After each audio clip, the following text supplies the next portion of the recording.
राष्ट्रवादीच्या बैठकीमधलं अजित पवार यांचं भाषण सध्या गाजतं आहे. सुशील कुलकर्णींनी त्याच्यावर एक सविस्तर असा व्हिडिओ केलेला आहे.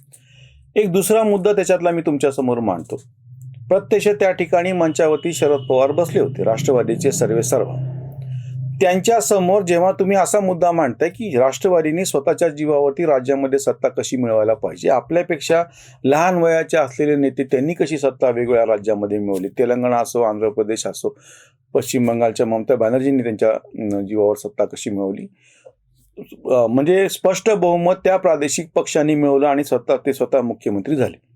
खरं त्याच्यातला अजून एक मुद्दा असा आहे की ज्या राज्यांमध्ये त्या प्रादेशिक पक्षाला स्वतःचं बहुमत नाही मिळालं पण इतरांच्या पाठिंबावरती मुख्यमंत्रीपद, जसं नितीश कुमार किंवा कुमारस्वामींनी कर्नाटकामध्ये, हेमंत सोरेन यांनी झारखंडमध्ये, आता त्यांचा जो रोष होता की राष्ट्रवादीला स्वतःच्या जीवावरती बहुमत कसं मिळालं नाही, राष्ट्रवादीचा मुख्यमंत्री का झाला नाही, हा एक भाग झाला. सुशीलने त्याच्यावरती व्हिडिओ केलेला आहे.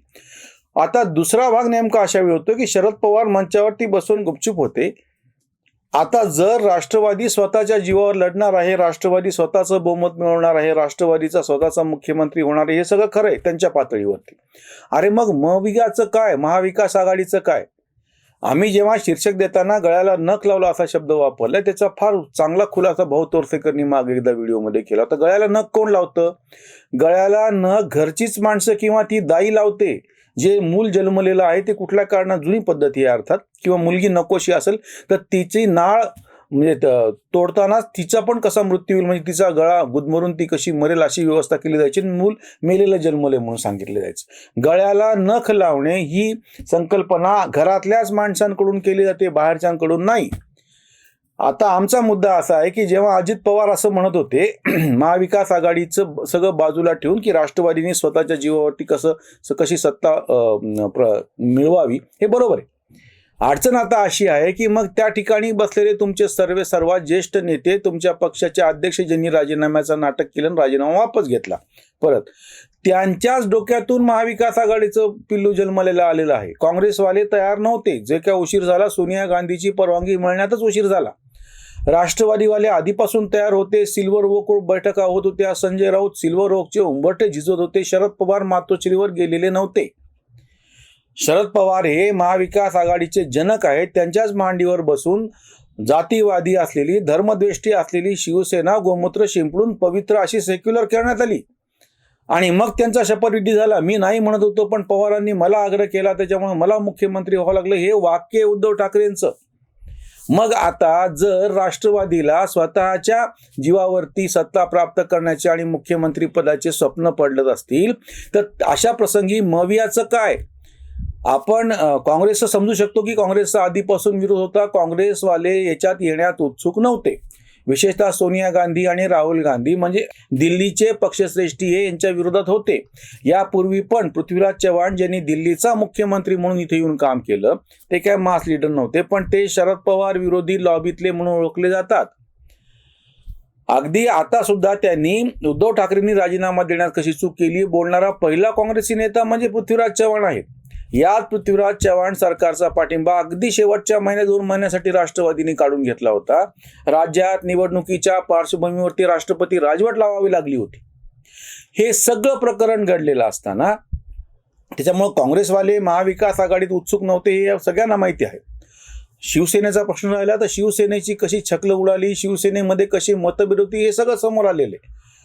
मग त्याच्यानंतर सत्ता पालटलीच आणि तो जो गट होता, जो गट न राहता मुख्य शिवसेनाच बनली, त्याला निवडणूक आयोगानं मान्यता पण दिली. आता त्यांच्या सत्तेला सुद्धा 1 वर्ष होत आहेत एकनाथ शिंदेच्या मुख्यमंत्री पदाला. आता राहिला प्रश्न महाविकास आघाडीतल्या राष्ट्रवादीचा. तर राष्ट्रवादीमध्ये या प्रश्नावरती जी काही आतमध्ये कुरबुर असेल ती असेल, पण ती समोर आलेली नव्हती. हे शरद पवारांचं डोकं कसं आहे, शरद पवार कसे चाणक्य आहे, शरद पवारांच्या खिळीनं सगळे एक शरद बाकी सगळे गारद, हे सगळे वाक्य बोलले गेलेले होते.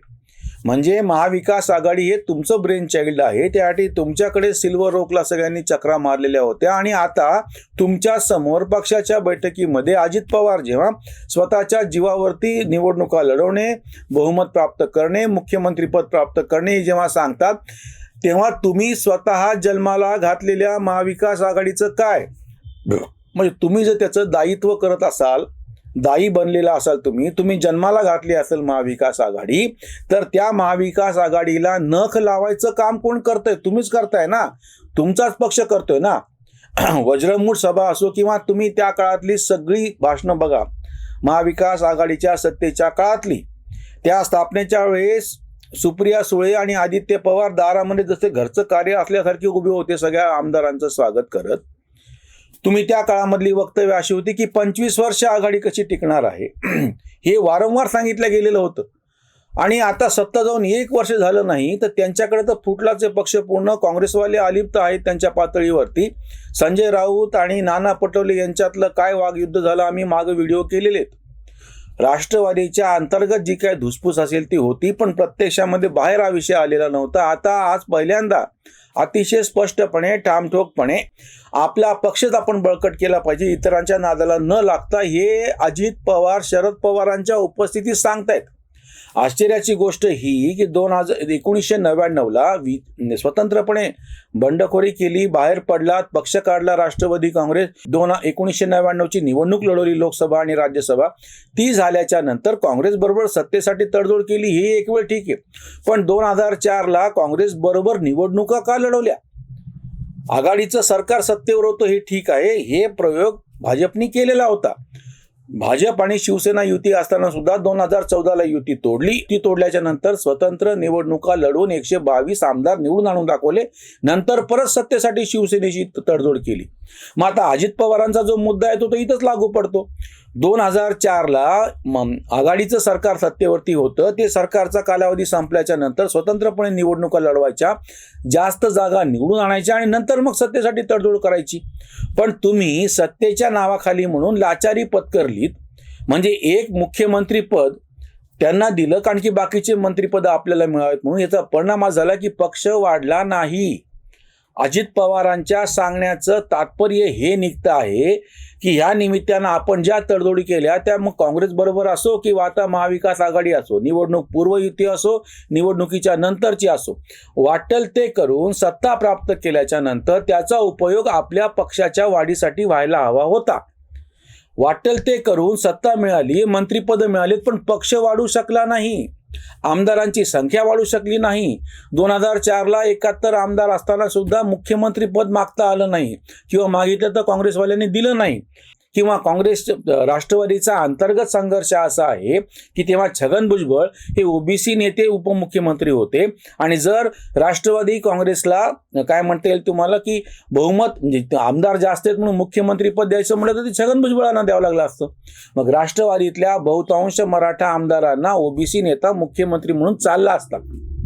अजित पवारांच्या सगळ्या बोलण्यातून हे लक्षात येतं वारंवार की आपल्या पक्षाने ज्या तडजोडी केल्या त्या महाविकास आघाडी म्हणून केलेल्या असोत, काँग्रेस बरोबर केल्या असोत, याचं नुकसान आपल्याच पक्षाला कसं झालेलं आहे. म्हणजे सत्ता मिळाली, थोडीशी जास्त मंत्रिपद मिळाले, निधी मिळाला, जागोजागचे आपले जे काही नेते होते स्थानिक पातळीवरती बलदंड झाले, पण त्या सगळ्याचा एकत्रित परिणाम म्हणून पक्ष बलदंड झाला नाही, पक्ष वाढला नाही. भाजपनी स्वतःचं बळ वाढवलं, एकत्र निवडणुका लढवो किंवा युती करून निवडणुका लढवो. काँग्रेसनी आत्ताच कर्नाटकामध्ये कुणाचीही साथ न घेता स्वतंत्रपणे निवडणुका लढवल्या, स्वतःचं बहुमत प्राप्त केलं, स्वतःचा मुख्यमंत्री बसवला. जेव्हा की मागच्या वेळेस कुमारस्वामींना मुख्यमंत्री पदासाठी पाठिंबा द्यावा लागला होता. हे सगळं समोर आहे. म्हणजे हे सगळे पक्ष प्रादेशिक असो किंवा काँग्रेस सारखा राष्ट्रीय पक्ष असो, तो जिद्दीनं पडून आपले कार्यकर्ते कामाला लावून यंत्रणा उभी करून स्वतःच्या जीवावर बहुमत मिळवतो. मग राष्ट्रवादीचं का असं होत नाही? आणि जर हे असं झालं तर तुम्ही जन्माला घातलेल्या महाविकास आघाडीचं काय, याचं कुठलंही उत्तर पवार देणार नाहीत, ती गोष्ट ठीक आहे, जयंत पाटील देणार नाहीत, छगन भुजबळ देणार नाहीत, सुप्रिया सुळे तर तोंडच उघडणार नाहीत. आश्चर्य असं आहे की यांना पाठिंबा देणारे सगळे लिब्रांडू पत्रकार विचारवंत आहेत, ते पण आता याच्यावरती काही बोलणार नाही. जी आघाडी 25 वर्ष टिकेल असं सांगितलं जात होतं, तिचं काय आणि कसं वर्षभरामध्ये सत्ता गेल्याच्या नंतर जिकडं तिकडं पांदान झालं, वज्रमूठ सभा संपून गेल्या, सगळ्या गोष्टी संपून गेल्या. आणि आता ज्या राष्ट्रवादी काँग्रेसमध्ये असं कोणी स्पष्टपणे बोलत नव्हतं, त्या राष्ट्रवादी काँग्रेसमध्ये सगळ्या नेत्यांच्या समोर पवारांनी राजीनामा देण्याचं एक प्रकरण लाजिरवाणं घडणं असो, किंवा आता अजित पवारांनी प्रत्यक्ष पक्षाच्या बैठकीतच जाहीरपणे पक्षाच्या नेतृत्वाच्या क्षमतेवरतीच बोट दाखवलेला आहे, शंका घेतलेली आहे, माझ्याकडे सगळं द्या, मी कसा पक्षाला मोठा करून दाखवते, जाहीर मांडणी केलेली आहे. या सगळ्यातून एकच दिसून येतं की सत्तेचा जे काय म्हणता येईल त्याला ग्लू, सत्तेचं जे होतं त्यांना सगळे चिकटून राहिले होते एकमेकांना. सत्ता जाताच हे पूर्णपणे विखुरलेले आहेत. केवळ महाविकास आघाडीतले घटक पक्ष विखुरले असं नाही, प्रत्येक पक्षाच्या अंतर्गत सत्तेमुळं जो काही स्वार्थ त्याच्यामुळे ते एकत्र आले, नेते पण आता वेगवेगळे होताना दिसत आहेत. इथेच थांबूयात. महाविकास आघाडी नावाचा प्रयोग पवारांनीच जन्माला घातलेला होता आणि पवारच आता म्हणजे राष्ट्रवादी काँग्रेसच आता महाविकास आघाडीच्या गळ्याला नख लावतायत हे त्यांच्याच वक्तव्यातून दिसून येत आहे. इथेच थांबूयात. धन्यवाद.